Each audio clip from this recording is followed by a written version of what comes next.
après Kevin Franco, Pocheco du secteur industriel, Cédric Van Stevendale, Est Métropole Habitat, organisme qui gère du logement social, nous accueillons avec plaisir Jean-Baptiste Durousseau qui vient nous parler de son atelier d'affûtage, une TPE sur un tout autre domaine d'activité, tout aussi passionnant.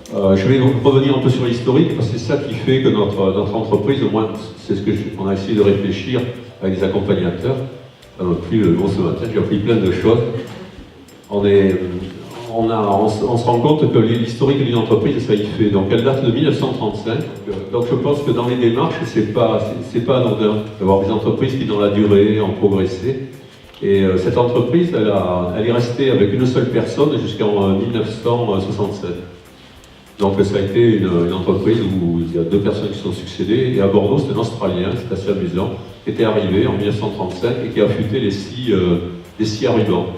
C'est-à-dire c'est le premier outil qui a été mécanisé pour le bois, pour que les gens puissent couper leur bois. C'était de la scie à ruban, et il réaffûtait ces scies à ruban. Et ensuite, il y a mon frère qui a repris ça, et il a continué à faire ses scies à ruban en 1967, il avait 19 ans. Donc il y avait des entrepreneurs à l'époque qui étaient très jeunes. Maintenant, il est parti à la retraite, il est plus âgé que moi. Et moi, je suis arrivé à la compagnie en 1982. En 1982, il y a les outils au carbure qui sont arrivés. Pour couper ce genre de table, et tout ce que vous avez dans vos cuisines, il y a de l'aggloméré, c'est des matériaux très durs qui sont remplis de colle, et les scies à ruban traditionnelles n'allaient plus du tout. On a rajouté des petites pastilles au bout des dents. Pour ceux qui sont bricoleurs, vous verrez, ça s'appelle le carbure de tungstène, et c'est un matériau qui est 10 fois plus dur que l'acier. Et pour l'affûter, il faut des malliaments, il faut une certaine technicité. Et donc j'avais 28 ans à l'époque, j'étais déjà dans le milieu mécanique, et donc je me suis intéressé à ça en me disant, il y a de la valeur ajoutée à faire là-dedans. J'ai dit à mon frère, si tu veux, toi tu continues à faire tes scies à ruban, et moi je vais faire mes scies carbure pour les sociétés qui coupent cet aggloméré et les contreplaqués. Il gardait cette excellence, quoi. C'était lui qui savait faire, et je me rends compte que c'est quand même important, maintenant qu'on est un peu plus nombreux, d'avoir des gens qui sont reconnus par leur savoir-faire dans l'entreprise. Donc de deux, j'ai pris un salarié, on a continué ainsi de suite à grossir, pas moi, mais l'entreprise, quoi. Ça ne me réussit pas beaucoup. Donc on est arrivé, en fin de compte, à 12 personnes. Et petit à petit, on a essayé de créer des événements. Le nouvel atelier qu'on a eu, ça fait 6 ans qu'on l'a déménagé, on a créé un espace culturel pour qu'il y en ait qui faisaient de la musique et qui puissent faire des concerts. On a essayé on essaie tous les midis, alors ça fait 20 ans que ça existe, on a un repas collectif. Pour ça, il y en a pas mal qui aiment bien que j'en parle parce que il paraît que ça se fait pas beaucoup, alors j'ai appris ça. On m'a dit tu es le seul à le faire, mais je pense qu'il y en a qui le font. Et c'est-à-dire le salarié s'en va de l'entreprise à l'heure qu'il veut, où il amène ce qu'il a, et il fait le repas pour tout le monde. Donc on a fait une cuisine pour tout le monde, et donc tout le monde mange ensemble, pas tous, parce qu'il y en a qui ne sont pas là, on n'a pas envie un jour ou l'autre, c'est quand même très libre, c'est informel, mais ça fait un moment de convivialité qui est très important. Alors effectivement, Angélique et puis Daniel sont venus, ça leur a sauté aux yeux, c'est-à-dire qu'il y a un grand espace, il y a 130 mètres carrés qui est dédié à ce lieu, parce qu'on s'arrête de midi et demi à 14h, et c'est un moment qui est très important. Parce que la cuisine est très bien équipée, il y a tout ce qu'il faut, l'entreprise fournit les choses de base, quoi, le pain, je ne sais pas, ce qu'il y a à voir, l'huile, le vinaigre, on est à une amate et on a des légumes. Et c'est un moment, si vous voulez, où alors il y en a un qui m'a demandé d'être abonné à Sud-Ouest, parce que effectivement, il y a des sujets qui peuvent être intéressants de débattre à midi à table. Hier, quand on a pris le sujet, il faut parler de convivialité, ça charrue, mais de confiance, on était un peu surpris. Alors moi j'ai pris Gauthier au coin d'un établi et je lui ai dit c'est quoi pour une catastrophe, c'est quoi pour toi la confiance, il faut qu'on parle de ça. Donc on a préparé un truc sur la confiance. Alors vous pourrez poser des questions. Au niveau des écarts des salaires, c'est très simple, je crois, c'est pas tabou puisqu'on en a parlé tout à l'heure en réunion. On passe, c'est 1600 € net, donc c'est une fois et demi, peut-être pas une fois 30 le SMIC, à deux fois et demi, c'est-à-dire moi je me paye 3300 €. je m'étais toujours fixé une borne autour des 3 000 euros. Et après, en parlant des dividendes, je ne me suis jamais versé de dividendes parce qu'il faut être clair, le nombre de patrons qui vous disent je ne paye rien du tout et puis qui derrière, après, se versent des dividendes de l'enfer. Bon, ça c'est toujours un peu compliqué à savoir quel est le vrai du faux dans les histoires de sous. Et la transparence, ça, je pense que ça a toujours été disons, une réflexion que j'ai eue autour de ça. D'ailleurs, tout est ouvert au niveau de l'atelier. Mais alors je reviens à l'argent, hein, comme je vous dis, je retombe sur mes pattes. Et puis ça, c'est quelque chose que je connais très très bien, parce que ma mère est basque, alors ils sont pas radins, mais ils sont économes. Alors j'ai baigné dans cette culture, et donc une des premières choses que j'ai quand même compris, quand on a une société, quand on va être dirigeant des sociétés, et que on veut du bonheur dans l'entreprise, il ne faut pas que le patron il soit pendu par les banquiers. Et ça j'ai vu tous mes collègues qui harcèlent les salariés parce qu'ils ne travaillent pas assez vite ou qu'ils ne les payent pas bien, c'est qu'ils ont des problèmes d'argent. Ils ont personnellement des problèmes d'argent parce qu'ils ont investi des fois leur maison, leur truc comme ça. Donc globalement, j'ai évité tout ce qui est poids des gros donneurs d'ordre, c'est-à-dire les grands groupes comme Alstom. J'ai eu d'autres sociétés, maintenant que je vais repasser aux salariés, dont une à La Rochelle. Et donc, il y a 5-6 ans, Alstom, qui me faisait quand même 80 000 euros par an, c'était pas énorme, j'avais travaillé 2-3 salariés, s'est arrêté tout de suite de me donner du travail. Et ça a été toute ma vie comme ça.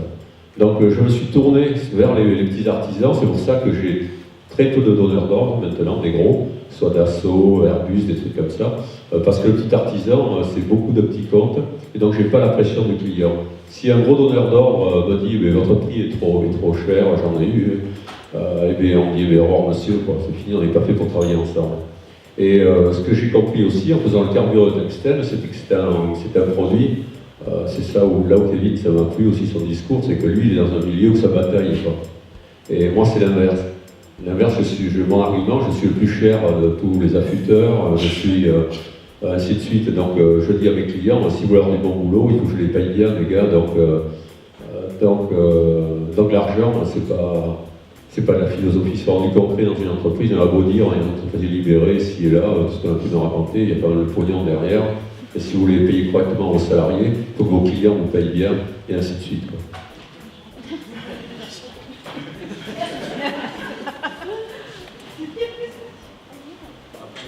D'accord. J'ai un autre. Voilà. On n'avait pas compris sur l'argent, c'est tellement un sujet, l'argent qui est très vague. C'est-à-dire que les salariés ont une somme dépensée, tu peux en parler si tu veux. Donc en fait, M. Durousseau a attribué une somme de 3 000 euros pour les salariés. Donc si on a le besoin d'investir, donc je prends l'exemple actuel dans l'entreprise. On écrivait sur les cartons de lames à la main. Sur les lames, il fallait écrire aussi en gravait. C'était pas très joli, c'était à la main, on n'y voyait pas bien, le nom du client, c'était pas ça. Et on s'est dit, en allant sur un salon où la graveuse, elle est très bien, ça pourrait être pas mal pour nous. Et le budget de 3 000 euros la machine rentrait totalement dans notre budget. On a acheté cette machine, mais sans passer par la validation de M. Durousseau. On savait très bien qu'il nous avait alloué 3 000 euros. Donc, quand on a besoin d'acheter une machine ou autre chose, quand on a le besoin, on peut le faire. Et si jamais un jour on se rate, parce que ça peut arriver aussi, de se dire on a acheté cette machine, mais pourquoi on l'a fait, au final ça marche pas bien, eh ben c'est pas grave. On pourra le refaire plus tard, et le but c'est d'essayer d'acheter, de pouvoir continuer, d'essayer à faire avancer les choses, mais des fois, effectivement, on peut se tromper. Donc aujourd'hui, avec cet investissement, donc la machine à graver pour nos lames, on a très bien vu que ça allait beaucoup mieux, on gagnait en productivité, on gagnait en temps, et nos opérateurs sont beaucoup plus réactifs, et les clients sont satisfaits. On a notre nom il est marqué sur la lame, c'est super, c'est beau, je ne peux plus me les faire voler sur le chantier. Et voilà, donc c'est plein de petits projets comme ça.